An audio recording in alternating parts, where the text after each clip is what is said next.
दिल्ली में 37 गैंग है।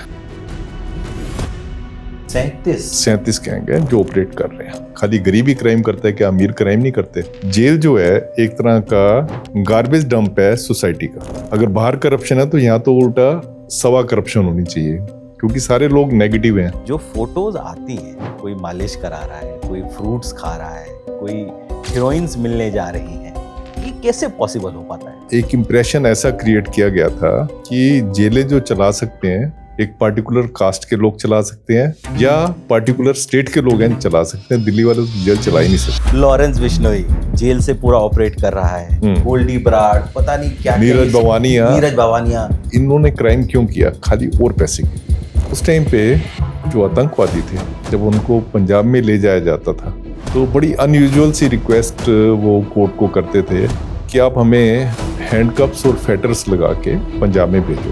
लगा के क्राइम में भी एक स्ट्रक्चर होता है, हिरार्की होती है। जिसने मर्डर किया होता है वो अपने आप को सबसे ऊपर समझता है। मैंने कहा भाई राम सिंह तूने इतना गलत काम क्यों किया? तो कहने लगा सर मैं जिस लोकेलिटी से आया हूँ, हमारी झुग्गियों में ये वाली चीज आम होती है।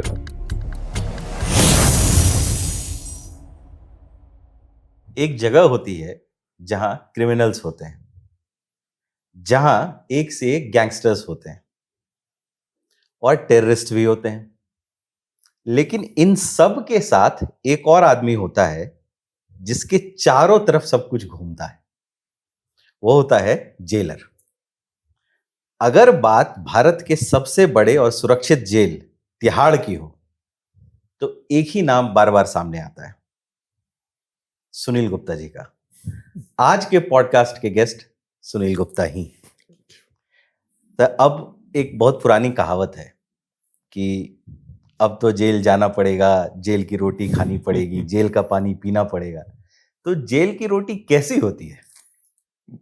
जेल की रोटी किसी टाइम पे तो आप कह सकते हैं कि इतनी अच्छी नहीं होती थी, पर अब जो जेल की रोटी होती है, तो अगर मैं इसको कंपैरिजन करूं किसी लोअर इनकम ग्रुप घर से, तो वैसी होती, क्योंकि इनका जो भी रेशंस वगैरह जो भी आती सप्लाई आती है सारी एक इस्टेब्लिश्ड जगह से आती है। जैसे मदर डेयरी से सब्जियां आती हैं, केंद्रीय भंडार से सारा इनका ये ग्रॉसरीज वगैरह आती हैं। तो जो चीज़ एक लोअर मिडल इनकम ग्रुप जो है बाहर जो है अफोर्ड नहीं कर सकता, वो भी जेल में मिल रहा वो है। भी इनको जेल में मिल जाए। तो कई लोग ये प्रश्न करते हैं कि जब जेल में आप इनको इतना अच्छा ट्रीटमेंट देंगे, कोई टॉर्चर नहीं कर सकते, लीगली कोई टॉर्चर नहीं कर सकते, सिर्फ वही वाली बंदिशें हैं जो कि आपको एक जेल में रह के आपको सहनी पड़नी, बाकी और उनको बस बिल्कुल बाहर नहीं जा सकते, हाँ, बाकी सिर्फ सब। बाकी सब हैं। तो लोग कहते हैं ऐसे तो आप क्राइम को बढ़ावा दे रहे हैं। बात तो सही है। हम तो सोच रहे थे उनको सजा मिलेगी। हाँ, पर शायद वो ये चीज भूल जाते हैं कि अगर हमें कोई 5 स्टार होटल में कह दे कि आपने इस कमरे से बाहर नहीं निकलना और आपने एक हफ्ता इसी कमरे के अंदर रहना है, 5 स्टार होटल में आपको खाना 5 स्टार होटल को मिलेगा, पर शायद हम नहीं रह पाएंगे। या कोई भी एक ठीक सोच वाला होगा 5 स्टार होटल के कमरे में नहीं रह पाएगा कि उसको आप बंद रख रहे हो, खाना अच्छा दे रहे हो, क्योंकि हर एक को पर्सनल लिबर्टी अच्छी लगती है, हर एक को बाहर देखना अच्छा लगता है, नेचर में जाना अच्छा लगता है। तो ऐसे ही जो लोग जेल में आते हैं तो उनकी अपनी लिबर्टी कर्टेल की हुई है, वो एक जगह से बाहर नहीं निकल सकते। दूसरा क्या होता है, आपको रेजिमेंटेड वे से आपका डेली रूटीन होता है। सुबह 6 बजे उठना है, रात को 7 बजे आपको बंद कर देंगे, 10 बजे आपको सोना है। तो कोई भी ये बंदिशें चाहता नहीं। आर्मी में तो ये है कि वहां पे तो ये डेली रूटीन होता है कि वहां पे तो ये बंदिशें होती हैं, पर एक आम सिविलियन जो है, जो रिक्शा पुलर है या कोई एक है छोटा मोटा रेडी वगैरह चलाता है, वो लोग ये नहीं चाहते। अब देखें, जेल अगर भारत की जेलों की हम बात करें, करीब करीब 80 to 85% जो प्रिजन पॉपुलेशन है, they come from the low economic state of the society. मतलब कि जिनकी इनकम जो है महीने की 8,000 रुपए से कम है, वो आते हैं। अब आपके मन में ये विचार आएगा कि यार खाली क्या गरीब जेल जा रहा है? जेल जा रहा है? खाली गरीब ही क्राइम करता है, क्या अमीर क्राइम नहीं करते?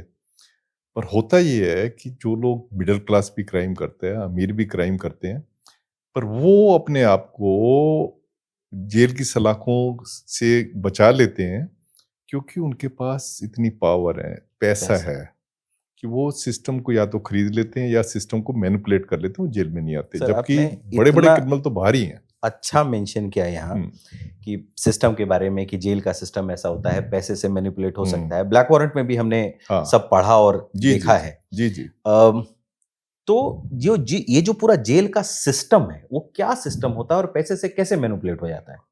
देखिए, मैं जेल सिस्टम की बात नहीं कर रहा, मैं क्रिमिनल जस्टिस एडमिनिस्ट्रेशन की बात कर रहा हूँ। देखिए, अगर बाहर जो है, अगर बाहर आप पैसे से सब चीज़ खरीद सकते हैं और आप जेल में नहीं खरीद सकते, तो ये कहना तो बेकार होगा। आदमी क्योंकि तो वही है। आदमी वही है, प्लस जेल जो है एक तरह का गार्बेज डंप है सोसाइटी का, जहाँ पे नेगेटिव मेंटालिटी वाले आए हैं। अगर बाहर करप्शन है तो यहाँ तो उल्टा सवा करप्शन होनी चाहिए, क्योंकि सारे लोग नेगेटिव हैं। सही। तो आप ये नहीं कह सकते कि जेल में करप्शन नहीं होगी। क्या होता है कि बाहर इतनी हमारे क्रिमिनल जस्टिस एडमिनिस्ट्रेशन में इतनी करप्शन है कि अ, आप पैसे वाले के मतलब कानून के हाथ इतने लंबे नहीं है कि पैसे वाले तक पहुंच जाएं, क्योंकि उन हाथों को रास्ते में जो है रोक दिया जाता है। सर पिछले 1-2 साल पहले हम्म, दिल्ली सरकार के जेल मंत्री भी तो जेल में ही थे। बिल्कुल चीफ मिनिस्टर जेल में थे। जेल में थे। वो जो सुकेश जेल में, हम्म, जो फ़ोटोज़ आती हैं, कोई मालिश करा रहा है, कोई फ्रूट्स खा रहा है, कोई हम्म। हीरोइन्स मिलने जा रही हैं। ये कैसे पॉसिबल हो पाता है? ये सर देखें क्या होता है कि 2-3 तरह के प्रिजनर होते हैं। एक तो आम प्रिजनर तो कैटर क्लास हो गई कि जो बेचारे सब तरफ से दबे हुए हैं, जिसको सी क्लास कहते थे पहले। अब पॉलिटिकल जो इन्फ्लुएंशियल जो हैवीवेट जेल में आ जाते हैं, उनका मैंने देखा है कि जो उन्होंने जेल में करना होता है अपनी मनमर्जी से करते हैं। अनलेस कि मतलब उनकी चलती है। अब जैसे अरविंद केजरीवाल और सत्येंद्र जैन आए यहाँ पे जेल में, उनकी चलती नहीं थी, क्योंकि सेंटर पे की दूसरी नज़र गवर्नमेंट थी। थी वहाँ। लेकिन अ, क्या दिल्ली सरकार के अंदर नहीं है तिहाड़ जेल? नहीं दिल्ली सरकार के अंडर आती है, पर दिल्ली सरकार का मतलब क्या है? दिल्ली सरकार का मतलब है लेफ्टिनेंट गवर्नर। एलजी। ये जेल मैनुअल में डेफिनेशन दी हुई है, गवर्नमेंट मीन्स लेफ्टिनेंट गवर्नर। तो जब दिल्ली सरकार लेफ्टिनेंट गवर्नर है, अगर वो चीफ मिनिस्टर को या जेल मंत्री को या किसी भी मंत्री को अगर उसको लगता है कि उन्होंने कुछ गलत किया है, प्राइमा फेसी उनके खिलाफ केस प्रूव होता है, तो जेल में भिजवा सकते हैं। पुलिस तो उनकी है। सर आपके पूरे टेन्योर में जित आपने तिहाड़ में अलग-अलग कैपेसिटी में काम किया, सब तरह के। कुल 8 फांसियाँ हुई। ये एक बार ज़रा बताएँ कि ये 8 लोग कौन थे? आपका एक्सपीरियंस उनके साथ? देखिए, मैंने तिहाड़ जेल ज्वाइन की थी 8 मई 1981 को। 7 मई 1981 तक मैं रेलवे में काम कर रहा था। तो 7 मई को मेरा इस्तीफ़ा वहाँ से मंज़ूर हुआ, 8 को मैंने यहाँ ज्वाइन किया। यहाँ दिल्ली गवर्नमेंट की पोस्ट थी, मैं असिस्टेंट सुपरिटेंडेंट था यहाँ पे। तो सरकार ने मेरे को अपॉइंट किया था, सरकार ने सिलेक्ट किया था। तो 81 में जब मैं आया तो उस टाइम पे यहाँ पे पंजाब, हरियाणा, यूपी इनके ऑफिसर होते थे जो इसको गवर्न करते थे। एक तरह का एक इम्प्रेशन ऐसा क्रिएट किया गया था कि जेलें जो चला सकते हैं, एक पार्टिकुलर कास्ट के लोग चला सकते हैं या पार्टिकुलर स्टेट के लोग हैं चला सकते हैं, दिल्ली वाले तो जेल चला ही नहीं सकते। ये कौन-सी कास्ट और कौन-सा स्टेट?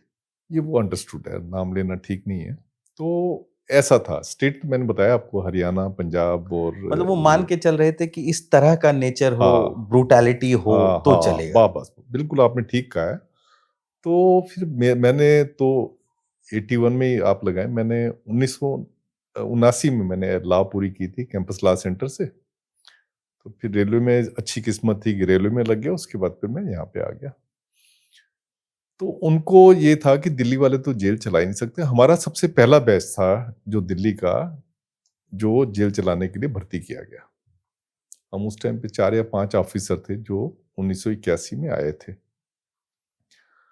तो हम जब आए तो मैं तो काफ़ी पतला-सा लगता था और मुझे कई बार ना मेरा कद तो 5 10 साढ़े 10 इंच था, पर मेरा वेट था 56 केजी। काफी अंडरवेट। और कितने कितने साल तक मेरा 56 केजी रहा। मैं परेशान हो गया था अपने वेट से, कितना पतला सूखा सा मैं लगता था। मुझे लगता था लोगों की कितनी पर्सनैलिटी होती है यार, कि कैसे अपना और जब हम कहते हैं हाँ, जेलर, वो भी हाँ, तिहाड़ का, जेल और तो वो उसको तो और भयंकर दिखना चाहिए। बिल्कुल। और दूसरा क्या है कि आपकी कास्ट आपको सपोर्ट नहीं करती थी। हाँ, गुप्ता, उसको गुप्ता। ऐसे कहेंगे ये तो सॉफ्ट होगा। नहीं नहीं, उनको ना जो हमारे जो क्रिमिनल कहें या इनमेट कहें, उनका क्या होता है, वो पार्टिकुलर कास्ट के जो है वो सोचते हैं कि उनको पार्टिकुलर कास्ट ही जो है एज ए जेलर चला सकती है, और तो कुछ चला ही नहीं सकता।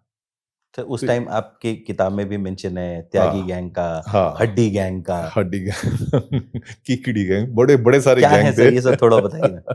देखिए, अलग अलग किस्म के गैंग होते थे। एक होता था महेंद्र कीकड़ी, महेंद्र सिंह कीकड़ी, बिल्कुल पतला था। मेरे को कई बार लोग कीकड़ी कहते थे, क्योंकि वो अच्छा, वो कीकड़ी भी मेरी पतला तरह था। पतला था, और मैं भी पतला था। पर वो कीकड़ी ऐसा बदमाश था कि अगर आपने उसको उस एक तो उसको जितनी आप पिटाई लगा दो, उस टाइम पे पिटाई जो है नॉर्म्स होती थी और बाकी एक्सेप्शन होता था मुझे तो लगता है कि ये रिफॉर्म्स का। पहले माना जाता था कि रिफॉर्म के लिए पिटाई ज्यादा पिटाई जरूरी जरूरी है, है।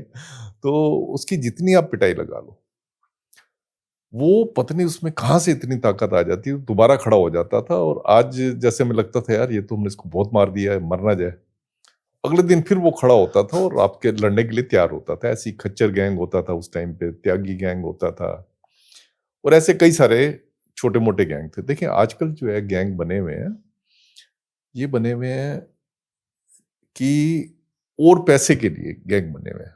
एक्सटॉर्शन। एक्सटॉर्शन इनका ये होता है कि मर्डर भी अगर कर रहे हैं पैसे के लिए कर रहे हैं। ऑलरेडी अगर जो जितने गैंगस्टर्स के नाम लेने की मेरे को जरूरत नहीं है, नहीं, मैं जितने ले लेता हूँ सर, मैं आप ले बता देता सकते हूँ हैं कि बिल्कुल। लॉरेंस बिश्नोई हाँ, जेल से पूरा ऑपरेट कर रहा है। हाँ, अभी थोड़े दिन पहले वो टिल्लू ताजपुरिया, हम्म, गोल्डी बराड़, पता नहीं क्या क्या ये नीरज सब, भवानिया। नीरज भावानिया। हाँ, तो ये जेल से करते, तो ये सब इन्होंने क्राइम क्यों किया? खाली और पैसे के लिए। ये नहीं कि इनको पैसे की कमी थी। जो कई वो थे नजफगढ़ के कारपोरेटर थे, वो जेल के अंदर रह के गए और पैसे के लिए। तो दिल्ली में क्राइम जो ज्यादातर होता है, जो स्नैचिंग करते हैं, दूसरे करते हैं, वो तो है ठीक है, कोई रोजगार नहीं है, गरीब है, इसलिए उन्होंने क्राइम किया। पर यहाँ क्राइम लग्जरी के लिए करते हैं। वो उनको ये होता है बिजनेस कि की तरह चला रहे हैं हाँ, उसको। उनको ये होता है कि जितना आप क्राइम करोगे, आपके पास उतना पैसा आएगा। एक आदमी जेल में है, और अगर वो किसी को, एक दूसरे गांव वाले को जो है, थोड़ी सी धमकी भरा वो कुछ भेज दे, मैसेज भेज दे, तो फौरन वो बंदा जो है उनको, जो भी उनकी डिमांड होगी उसको मीट करेगा। तो ये जेल के अंदर जो है ये तब आते हैं जब इनको लगता है कि बाहर इनको जो है कुछ कोई मार खतरा, देगा। को मार देगा, तब ये जेल में अपनी मर्जी से जेल में आते हैं और अपनी मर्जी से बेल करवाते हैं। तो दिल्ली में ज्यादातर गैंगस्टर जो है, जैसे आपने और भी नाम लिए हैं, ये लोग जो है एक ज्यादा पैसे के लिए, लालच के लिए जेल में आ रहे हैं। हर एक जगह का ना, हर एक स्टेट का क्राइम स्टेटस लेकिन अलग सर ये होता है। बड़ी अजीब बात नहीं है कि जेल पे आइडियली जब क्रिमिनल होता है जेल के अंदर, तो बाहर तो ज्यादा सुरक्षित महसूस करना चाहिए।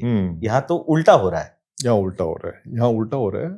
आपको मैं एक नई बात बताता हूँ कि जेल में अपने आप को ज्यादा सुरक्षित महसूस करते हैं ये लोग जो गैंगस्टर होते हैं, जब आतंकवाद जो है, पंजाब का आतंकवाद जो है फैला हुआ था दिल्ली में, तो आतंकवाद की बहुत ज्यादा घटनाएं हो रही थी उस टाइम पे।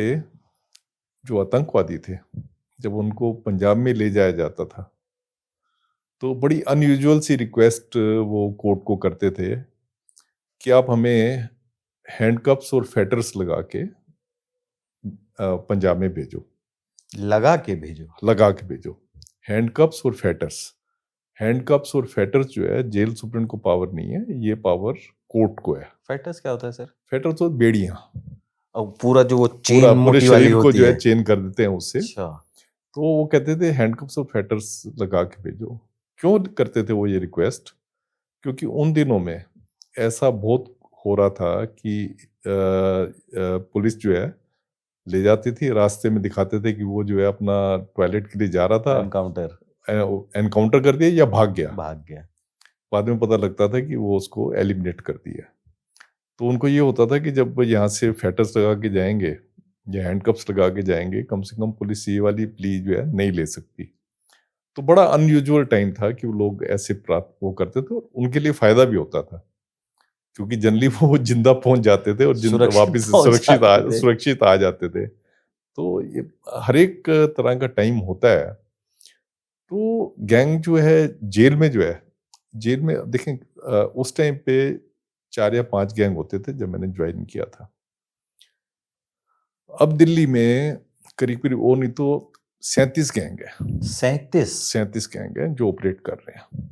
ये क्यों हो रहा है? इसके पीछे भी देखिए कारण है। कारण ये है कि हमने गैंगस्टर्स को जो है रिस्पेक्टेबिलिटी दे दी है। किसी टाइम पे ये होता था कि किसी ने क्राइम किया, पहले तो सारे गाँव होते थे, शहर तो बहुत कम होता था।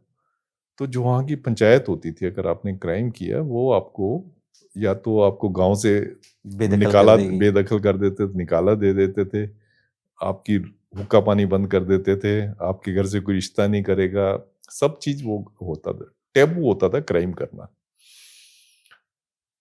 उस टाइम पे क्राइम बहुत कम था, जैसे मैंने बताया था आपको 4-5 गैंग थे।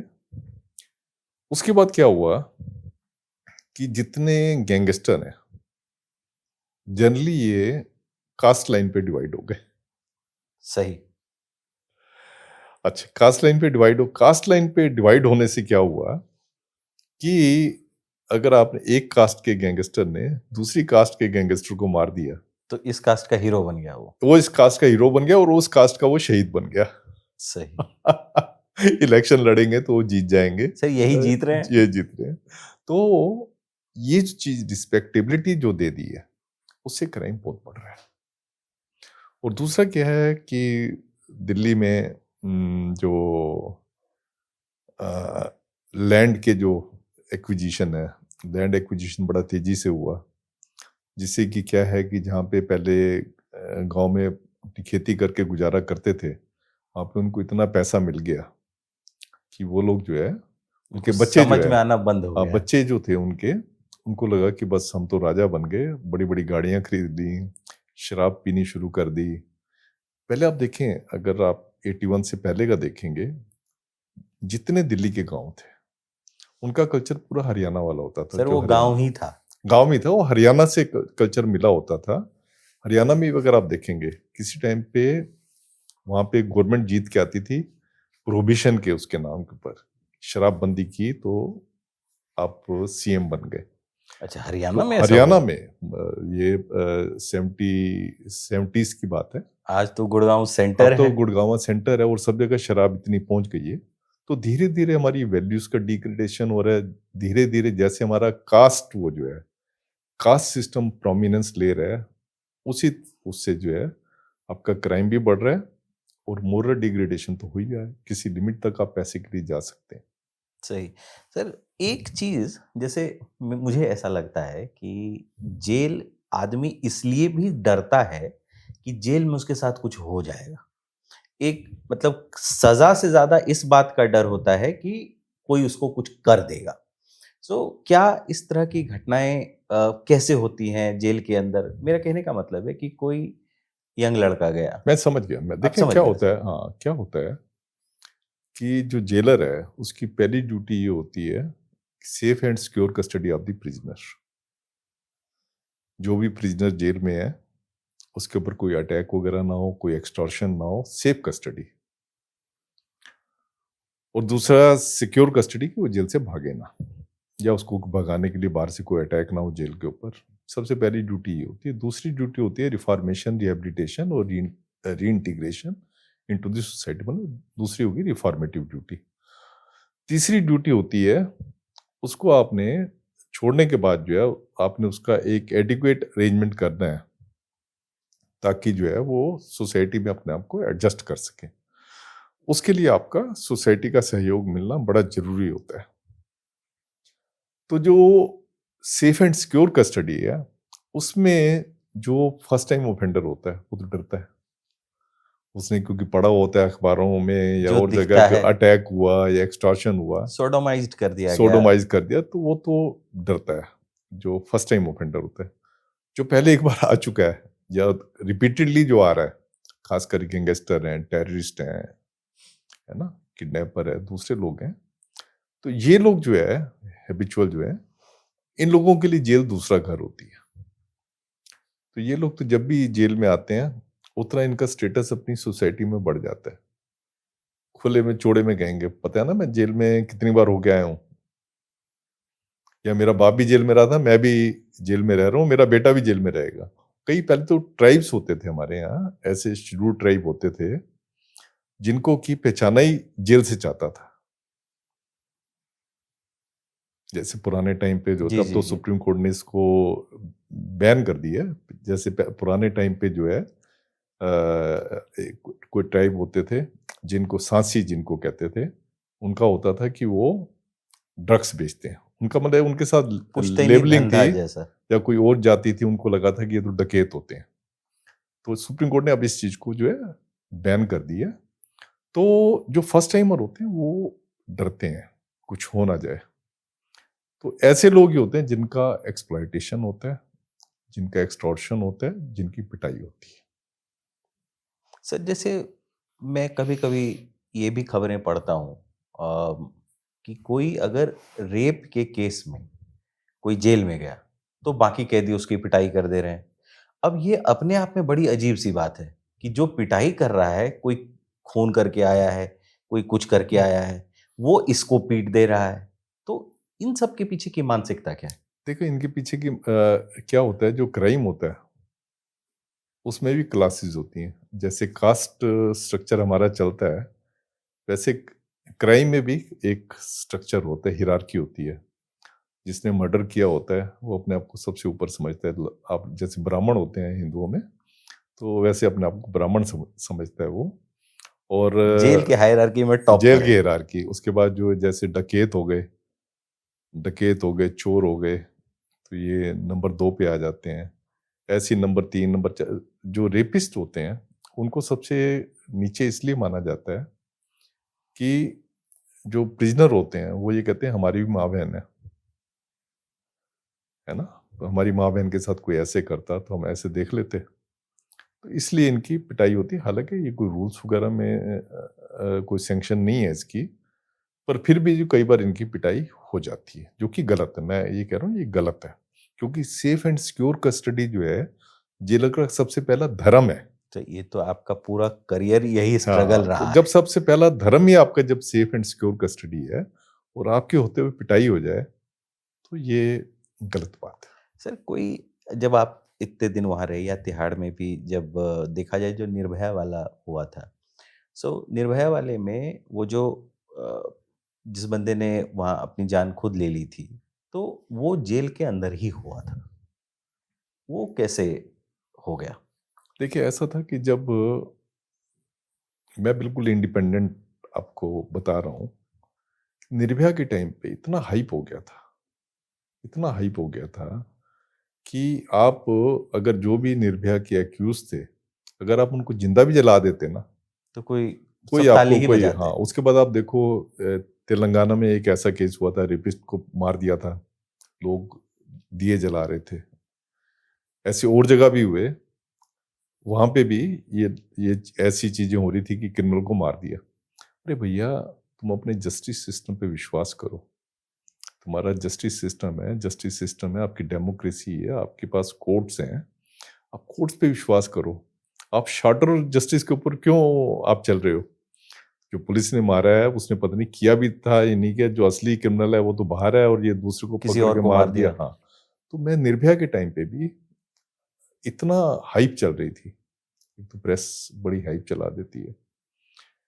तो जब मैंने पहली बार देखा था कि जब निर्भया के एक्यूज जेल में आए थे, राम सिंह नाम था। राम सिंह और उसके साथ 3-4 और भी थे, इकट्ठे आए थे। तो मैं उस टाइम पे, क्योंकि हमें कोर्ट का ऑर्डर आया था कि इनकी जो है शाम को जो है टीआईपी करनी है, टेस्ट आइडेंटिफिकेशन परेड होती है, जिसमें कि जो पीड़िता होती है या पीड़ित होता है, वो आके आइडेंटिफ़ाई करता है कि मेरे साथ इन्होंने गलत किया था।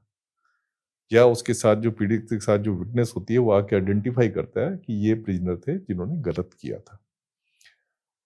तो इनकी जो टीआईपी हुई, वो शाम को ही मेरे लिए मतलब चौंकाने वाली बात थी। देखिए क्या है, जिसने मर्ज़ी मतलब गांधी जी की सेइंग मेरे को बहुत अच्छी लगती है कि आप अपराध से नफ़रत करो, अपराधी से नफ़रत मत करो। अपराधी को तो आपको रिफ़ॉर्म करने की आपकी लीगल ड्यूटी है, जिसके लिए आपको तनख्वाह मिल रही है। तो मैंने पहली बार देखा मतलब उस हाइप के प्रेशर में जज साहब जो है रात के टाइम आए टीआईपी करवाने के लिए, और जो पीड़ित का दोस्त था वो आइडेंटिफ़ाई करने के लिए आया। तो मुझे लगता है कि justice hurried is justice buried. उसमें जस्टिस बरीड ज़्यादा हुई है, और जल्दबाजी में पीपल एंगर को जो है शांत करने के लिए ये हुआ। तो क्या था कि मैंने राम सिंह से बात की पहले। तो राम सिंह कहने लगा कि मैंने कहा, भाई राम सिंह तूने इतना गलत काम क्यों किया? इतना हीनियस तूने क्राइम किया। बिल्कुल पतला सूखा सा था, उसकी एक बाजू टूटी हुई थी, उसमें रॉड डली हुई थी। तो कहने लगा, सर मैं जिस लोकेलिटी से आया हूँ, रविदास बस्ती करके वो थी। कहते सर वहाँ झुग्गियाँ हैं, हमारी झुग्गियों में ये वाली चीज़ आम होती है। आप ये कहें कि मतलब सेक्स वाली चीज़ें, ये चीज़ें, असॉल्ट की हाँ, चीजें। सेक्स, शराब वगैरह ये सब चीज़ें आम होती हैं। तो कहने लगा कि जब हम तो बस में जब अपनी बस चला रहे थे, तो हमने सबने पी हुई थी। तो ये जो पीड़िता थी और जो इनका दोस्त है, ये पीछे ऐसी हरकतें कर रहे थे जो ऑब्सीन हरकतें उनकी नज़र में थीं। कहते हमने शराब तो पी हुई थी, तो हमने क्राइम किया, और कहते हमें ये बुरा लगा भी नहीं, क्योंकि हमारे यहाँ तो ये आम बात होती है बस्ती में। मतलब नेचुरली उसको संस्कार ही ऐसे मिले होते, ऐसी जगह पे वो रह रहा था जहाँ पे ये चीज़ें आम होती हैं। तो उसके बाद टीआईपी हुई। टीआईपी होने के बाद जो है फिर उनको जेल में बंद किया। तो जब जेल के अंदर बंद किया, तो मैंने रिकमेंडेशन दी, क्योंकि जो हमारे यहाँ 3 तरह की एकोमोडेशन होती है जेल में। एक होती है हाई सिक्योरिटी एकोमोडेशन, एक होती है मिडल सिक्योरिटी, और एक होती है जो फर्स्ट टाइम ऑफेंडर होते हैं, उनके वार्ड होते, फर्स्ट टाइम ऑफेंडर वार्ड होते। 3 तरह की मतलब उसमें मिनिमम आपको सिक्योरिटी चाहिए होती है। तो मैंने अपनी जो डीजी उस टाइम पे थीं, उनको मैंने कहा कि आप इनको जो है आप हाई सिक्योरिटी वार्ड में रखो, क्योंकि हमारी ड्यूटी है इनको प्रोटेक्ट करना। और तब इतनी जनता की इतनी खिलाफत चल रही थी। और ज्यादा जरूरी हाँ, हो गया और था। ज़्यादा ज़रूरी है। पर हमारी जो वो थी डीजी साहबा थी, वो इतनी इमोशनल हो गई थी, इतनी इमोशनल हो गई थी, कहती तुम्हें क्या मरने दो। तो ये बात मुझे अच्छी लगी नहीं। तो उन्होंने राम सिंह को जहाँ हाई सिक्योरिटी वार्ड में रखना चाहिए था, जहाँ पे राउंड दी क्लॉक जो है तमिलनाडु पुलिस हमारे यहाँ पे होती है, राउंड दी क्लॉक आर्म पुलिस रहती है, वहां ना रख के तमिलनाडु उस पुलिस। तमिलनाडु पुलिस हमारे यहाँ पे हर एक जगह एक प्रोविजन होता है, जिसमें कि अगर जेल किसी कारण से असुरक्षित होती है, तो सुप्रीम जेल जो है एडिशनल फोर्स की डिमांड कर सकता है। तो हमारे यहाँ एडिशनल फोर्स की जब किसी जमाने में इन्होंने डिमांड की थी, तो वो तमिलनाडु तो पुलिस आई वो थी, तमिलनाडु और पुलिस तब इन्होंने से ऐसा दिल्ली, चला तभी है। से तमिलनाडु पुलिस टाइम टेस्टेड कह लें जो भी है, तो चल रही है। तो उसको उन्होंने उसमें ना रख के एक आम वार्ड में रख दिया, जहाँ पे 2-3 आदमी और थे पहले से, और दूसरे प्रिजनर्स को भी आम वार्ड में ना रख के उनको औरों के साथ रख दिया, हाई सिक्योरिटी वार्ड में ना रख के। तो मेरे को बड़ा अटपटा सा लगा था, क्योंकि तो कानून का तो मैं था ही, तो मुझे लगा कि कोई कानून को सुप्रीम समझना चाहिए, पर इन्होंने वो उसके डिसरिगार्ड किया मेरी एडवाइस को, जबकि मेरी एडवाइस को कभी डिसरिगार्ड नहीं करती थी किसी बात में। जो मैं हाई सिक्योरिटी हम कहते थे, तो जनरली उसको रखते थे। उसके बाद क्या होता है कि मेरे ख्याल पहला या दूसरी रात थी, एकदम हूटर बजा जेल का। जेल में जब भी कोई चीज़ अनयूजुअल। अनयूजुअल होती है, तो हमारा लॉ ये कहते हैं कि आप हूटर बजा देंगे। अलार्म सिस्टम होता है पूरे जेल का। पूरी जेल का, ताकि हर कोई जो आदमी जो है, जो जेल कैंपस में रहता है, वो जैसी भी पोजीशन में एकदम अपनी जेल में पहुंचे और जाके सिचुएशन को कंट्रोल करे। तो मैं क्योंकि जेल कैंपस में रहता था, मैं भाग के गया। तो मुझे हमारे सेंट्री ने बताया कि सर वो राम सिंह ने सुसाइड कर लिया। तो मैं गया तो देखा तो राम सिंह लटका हुआ था और नीचे बाल्टी थी प्लास्टिक की। तो ग्रिल होगी कोई ऊपर आप लगाए 10-12 फीट ऊपर ग्रिल थी जिसमें कि वो लटके हुए थे। तो मैंने जाके फिर उनके जो सबसे पहले मैं पूछा वहाँ पे, तो मैंने जाके उनके जो साथ वाले थे, 3 इनमेट और इनके साथ थे। मैंने कहा, अरे कैसे लटक गए जब तुम यहाँ थे? उसी सेल में? उसी सेल में। तो मैंने कहा कैसे लटक गए जब तुम यहाँ थे? तुम्हें किस लिए रखा हुआ था यहाँ पे? नहीं जी, हमें तो नींद आ रही थी, हम तो सोए हुए थे। मैंने कहा सोए हुए थे तो एक आदमी सुसाइड कर रहा है, उसने बाल्टी खींच के लाया होगा, अपनी तार ऊपर बांधा, अपने साफे से अपने आप को बांधा, तो तुम्हें पता नहीं चला? नहीं जी नहीं, हम तो सो रहे थे। तो उस बात से मुझे लगा कि कुछ ना कुछ इसमें छुपा रहे हैं। क्योंकि और दूसरा क्या होता है कि अगर ऐसे कोई सुसाइड करे तो एकदम आपको जो है जो दूसरे प्रिजनर होते हैं वो जिनकी वजह से छटपटाएगा, ये हुआ, आवाज आएगी। छटपटाएगा। और दूसरा क्या होता है कि उनके ऊपर एक्शन होता है। हमारा जेल मैनुअल कहता है कि उन्होंने जो लापरवाही की है, एक प्रिजनर को दूसरे प्रिजनर के ऊपर नजर रखनी होती है। तो हमारा मैनुअल कहता है कि अगर उसने ऐसे किया है तो उसमें जो है आप उसको प्रिजन पनिशमेंट उनको देंगे। तो इसमें कोई उनको प्रिजन पनिशमेंट नहीं दी। और आप देखिए राम सिंह का एक हाथ तो काम ही नहीं करता था। वो जो ड्राइविंग ही करता था, उसके क्योंकि बाएं हाथ में शायद वो थी रॉड डली हुई थी, तो बाएं हाथ तो उसका सीधा ही रहता था। वो दाएं हाथ से वो जो है लेफ्ट हैंड से वो जो है वो गाड़ी चलाता था।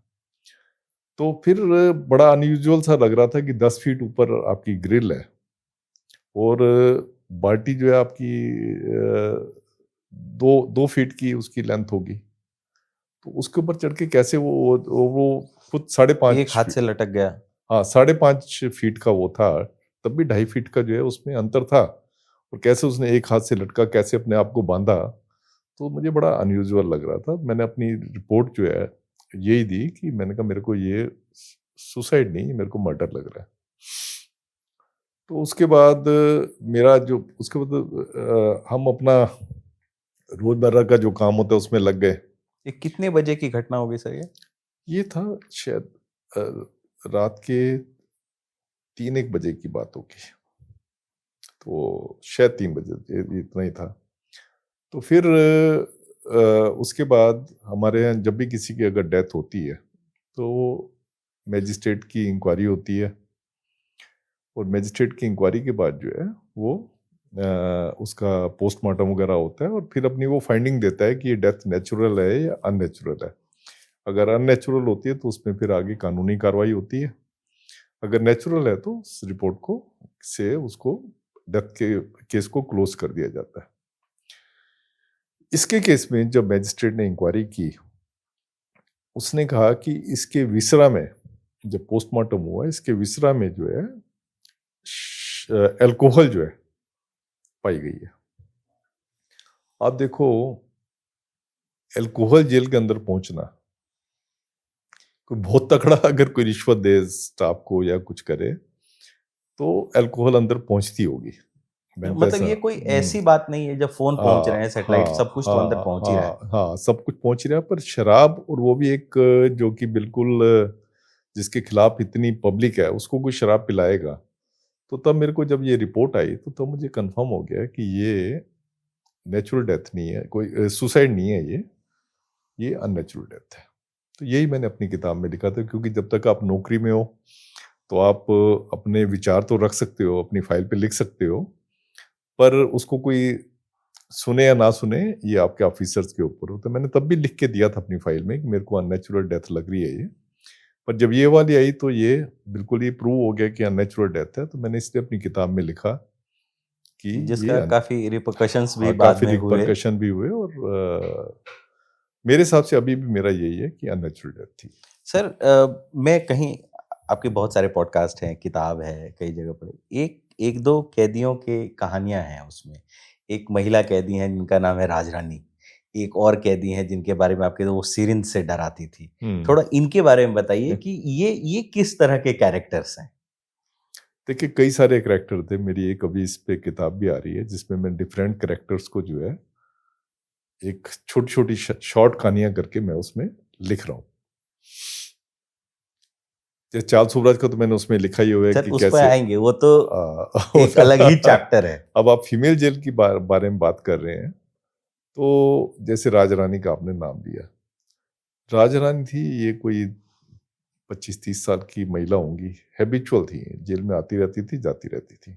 तो उनका क्राइम क्या था? क्या करती थी वो?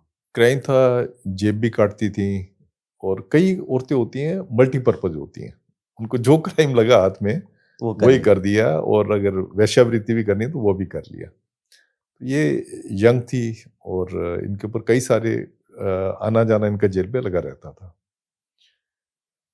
तो एक बार क्या हुआ कि मैं काफ़ी साल तक, मैं जेल नंबर 1 में काफ़ी साल तक मैंने मतलब लाखों प्रिज़नर जो है अपने हाथ से निकाले होंगे। मैं शाम को रिलीज़ेज़ जो होती थी जेल नंबर 1 में, तो उस टाइम पे 4 जेलें होती थी, तो 1 नंबर में काफ़ी देर तक रहा और लाखों लोग मैंने निकाले होंगे अपने साइन से। तो एक हमारा प्रिज़नर था, वो भी हैबिचुअल था, तो वो मिल नहीं रहा था हमें। जबकि आदमी, मेल। मेल, उसको क्या था कि उसकी वो रिलीज़ आई हुई थी।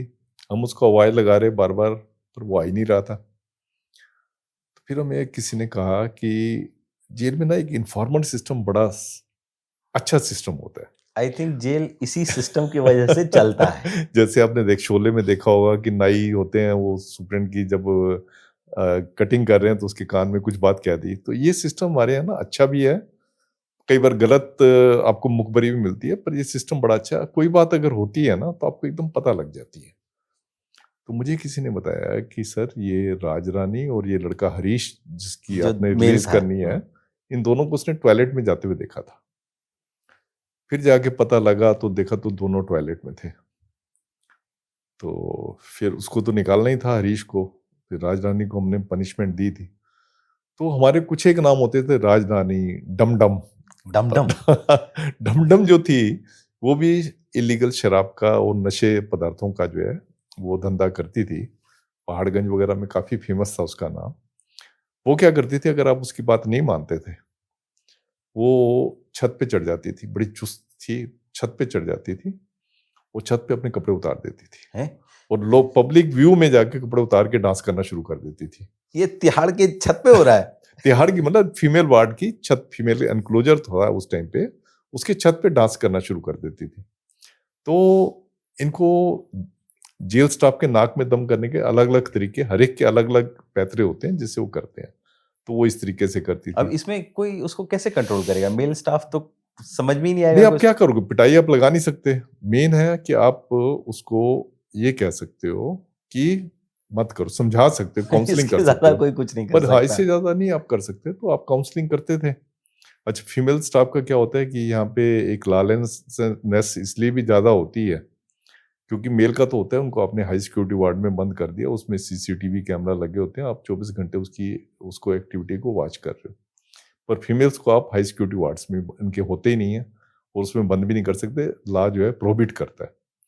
तो इसलिए लॉलेसनेस वहाँ पे फीमेल वार्ड में ज़्यादा होती है। ऐसे ही एक, जैसे आप अभी कह रहे थे, एक फॉरेनर थी, उसको एचआईवी थी, एड्स थी, फुल ब्लोन उसका एड्स था। तो हमारा लॉ ये कहता है कि आप उनको जो है अलग नहीं रख सकते, आप उनको उसी में रखो। सबके साथ रखोगे। आप बिल्कुल भी उनको डिफरेंशिएट नहीं कर सकते। तो वो लोग थी, उसने पैंतरा ये रखा हुआ था, वो जब भी उसको कोई चीज़ चाहिए होती थी, चीज़ क्या चाहिए होती थी? जैसे स्पेशल डाइट चाहिए। स्पेशल डाइट जैसे अंडा वगैरह देते हैं, मक्खन देते हैं, और चीज़ होती है, दूध होता है। जेल में ये सब मिल रहा ये है? सब मिलता है। स्पेशल डाइट मतलब आपके डॉक्टर को पावर होती है कि हेल्थ के लिए जो भी चीज़ ज़रूरी है, तो ये चीज़ दे सकते हैं। सर ऐसे तो बहुत आदमी जेल में खाने के वापस ही ना आना चाहे। नहीं, नहीं, वही मैंने बताया आपको, फिर उसी बात पे मैं आ रहा हूँ कि हर एक को अपनी पर्सनल जो एक लिबर्टी होती है, वो बड़ी प्यारी होती है। अब बाहर एक रिक्शा पुलर है, उसका ये है कि रिक्शा पुल कर रहा है, उसने अगर सुरती लगा ली ना, अगर उसका दिल नहीं है रिक्शा चलाने का, आप उसको जितना मर्जी प्रलोभन दे दो, नहीं वो नहीं जाएगा। चलाएगा। ये लिबर्टी होती है, हर कोई इस चीज को पसंद करता है। कोई भी आप जेल में अगर 5 स्टार खाना रख दो, इस लालच से बहुत कम लोग आएंगे कि जेल में 5 स्टार खाना मिलेगा। मेन होता है यार, जेल में हमें दीवारों के बीच में रहना पड़ेगा, सब तरफ से मतलब बंद होकर रहना पड़ेगा, तो मुझे नहीं लगता कि कोई ये ज्यादा बड़ा अट्रैक्शन होगा उसमें। तो वो जो थी जो लेडीज की हम बात कर रहे थे, वो ऐसी फैसिलिटी मांगती थी, तो अगर आप उसको फैसिलिटी नहीं देते थे, वो ना एकदम उसने छोटा सा बक्सुआ सुई टाइप होती है वो रखी हुई थी, यूं अपने इसमें डुबोती थी, कहती है मैं अभी अभी लगाऊंगी स्टाफ को, जो स्टाफ मेरा कहना नहीं मानेगा मैं ये सुई उसको लगाऊंगी, ताकि ब्लड की वो अगर तो आप वो करें तो फैलता है। हाँ, तो लोग हम सब जो हमारे जो फीमेल स्टाफ थे इधर उधर भागते, तो उनके कोई भी पीछे पीछे भागेगा पीछे उसमें। पीछे भागते, तो अल्टीमेटली कई बार होता था उसकी अगर डिमांड अगर एक रेंज में होती थी तो उसको एक्सेप्ट कर लेते थे। तो तरह तरह के पैंतरे होते, कई बार प्रिजनर हमारे जो है ये विदेशी वो थी। विदेशी थी। सर, और किस किस तरह के विदेशी लोग उधर होते हैं? देखिए विदेशी लोग, गैंग तो उनके भी हैं दिल्ली में। हाँ विदेशी लोग जो होते हैं आप यूरोप या वेस्टर्न कंट्री के तो कम होते हैं, ज्यादातर अभी भी अगर आप इंडियन जेल्स का देखेंगे या तिहाड़ की बात मैं करूं, तो सबसे ज्यादा जो है अफ्रीकन है, उसमें नाइजीरियंस, तो ज्यादातर ड्रग के केसों में होते हैं। इनका डील डोल जो होता है इतना विशाल होता है, ह्यूज है। और इंडियन इंडियन का जो डील डोल होता है इनके मुकाबले पे आधा भी नहीं होता। हम जब खड़े होते थे हम तो बोने लगते, तो वो लगते थे पूरे रावण की तरह ऊपर उनका वो है। तो हमारा बहुत सारा स्टाफ डरता भी था इनसे, डरता भी था, तो फिर कई बार आपको फोर्स इस्तेमाल करनी पड़ती है इनको कंट्रोल में करने के लिए। तो वो भी की है, वो भी अगर आप मेरे से किससे पूछेंगे तो वो मैं आपको बताऊंगा। सर, मैं नाइजीरियंस के बारे में थोड़ा और जानना चाहूँगा कि ये लोग किस तरह से ऑपरेट करते हैं जेल के अंदर? क्योंकि ऐसा तो है नहीं कि जेल में ड्रग्स नहीं अंदर जा रहा, मत थोड़ा बहुत ही सही जाता तो है। दूसरा, जब आप कहानी बता रहे थे राजरानी और हरीश वाली और टॉयलेट में वो पकड़े गए, तो क्या महिला कैदी और पुरुष कैदी को मिलना अलाउड है? नहीं, मिलना अलाउड नहीं है। उस टाइम पे क्या होता था कि जिस टाइम की बात है ये 83-84 की बात होगी, उस टाइम पे हमारे जेल में टोटल जो महिला जो कर्मचारी थे उनकी संख्या ही मेरे को 6-7 थी टोटल जेल में? टोटल जेल में। और आदमी? अब जो अगर आप देखेंगे मैं 300-400 से भी ज्यादा होंगे, उस टाइम पे 6-7 ही होते थे। मेन आदमी ही कंट्रोल करते, फीमेल जेल को भी आदमी कंट्रोल करते, जो कि टोटली लॉ के अगेंस्ट है। तो उस टाइम और वो जो मैटर्न भी होती थी, क्योंकि 6-7 होती थी टोटल, तो लॉ कहते हैं कि जैसे ही आप उनको किसी लेडी को अपने वार्ड से बाहर ला रहे हैं तो उसके साथ एक मैटर्न होगी। अब बूढ़ी बूढ़ी मैटर्न होती थी उस टाइम पे, तो उनके बस का था ही नहीं, तो इसलिए कई बार क्या होता था लड़कियां अनएस्कॉर्टेड जो है, जैसे कोर्ट से राजरानी का जो किस्सा मैंने बताया आपको, ये कोर्ट से आई थी, रोज कोर्ट जाती रहती थी, मल्टीपल केसेस थे इसके ऊपर। कोर्ट से जब आई तो आते सार कोर्ट में इसको अपने वार्ड में जाना चाहिए था, अपने वार्ड में ना जाके ये मिक्सअप हो गई उधर प्रिजनर के चली साथ। गई। तो जो लॉलेसनेस होती है, इसका बॉलीवुड से भी बड़ा इसका वो होता है। जैसे आपने देखा था शोले में, देखा था कि इसका दिखाते हैं धर्मेंद्र का कि वो एक टावर पे चढ़ जाता है और बसंती के लिए कि बसंती की दादी को बुलाओ और मेरे से शादी हाँ मौसी करेगी, को? मौसी को बुलाओ, ये हाँ करेगी तो मैं तो उतरूंगा। तब मैं, नहीं तो मैं नहीं उतरूंगा। इसका ऐसा असर हुआ कि हमारे प्रिजनर जो है, अ, हम जेल में ना दो टाइम बड़े, दो दो टर्मिनोलॉजी बड़ी इंपॉर्टेंट होती है। एक होता है सुबह का लॉकआउट और शाम का लॉकअप। सुबह का लॉकआउट जब होता है उसमें ये देखा जाता है कि रात को हमने सपोज 700 लोग बंद किए थे, तो उसमें एक आधा बंदा मेडिकल के लिए चला गया इमरजेंसी में बाहर, तो 699 हैं कि नहीं है पूरे, ये गिनना होता है। जैसे ही हमारे 699 गिने जाते हैं हम लोग बड़े खुश होते, कहते सब अच्छा सब अच्छा सब अच्छा। कोई भागा नहीं, कुछ हुआ भागा नहीं, नहीं। मतलब नॉर्मल हो गया, हम बड़े खुश होते हैं। ऐसे ही शाम को, शाम को ये होता है हमारे इतने कैदी छूटे, इतने कैदी जेल में आए, तो टोटल हमारे 700 होने चाहिए। 700 अगर पूरे हैं फिर हमारा होता है सब अच्छा, सब अच्छा। फिर खाना हमने सबको दे दिया, सब कुछ दे दिया, सब अच्छा। हम लोग सब अच्छा टर्म जो है, हम लोग सब अच्छा टर्म सुन के बड़े खुश होते हैं कि सब अच्छा। आज का दिन निकल गया। आज का दिन निकल गया, सब अच्छा, सब अच्छा। जैसे आपने ऑल इज वेल देखी है ना, इनके थ्री इडियट में था, जी जी जी। तो ऑल इज वेल में मुझे लगता है यहीं से चुराया हुआ है उस चीज को कि ऑल इज वेल, सब अच्छा।